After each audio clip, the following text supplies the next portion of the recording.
Teacher Rane से। कितनी बार तुम्हारे बेटे को बोला है कि तमीज से बात करो तमीज से, लेकिन ये तमीज से बात नहीं करता। राणा बोला, ये तो अच्छी बात है कि ये तमीज से बात नहीं करता, लाओ मुझे 2 तमीज का नंबर मैं बात करता हूँ। राणा अपने बेटे से, तुम्हें कितनी बार बोला कि नंबर लाओ तुमसे नहीं होता। पास खड़े आदमी ने बोला, बेटा तुम्हारे पापा ने अच्छे स्कूल में तुम्हें भेजा है, तुम अच्छे नंबर क्यों नहीं लेते। बेटा बोला, अंकल ये मेरी टीचर के नंबर का बोल रहे हैं। 2 शेख अरबी में एक दूसरे को गालियां दे रहे थे। पास खड़े राणे ने कहा, शेख साहब हमें भी इन दुआओं में याद रखना। राणा गली में उदास बैठा था। उसके दोस्त ने उसे पूछा, यार क्यों उदास हो।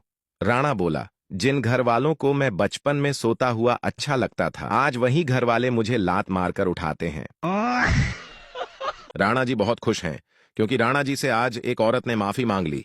राणा जी माफ करना, कसी मारे से हो गई।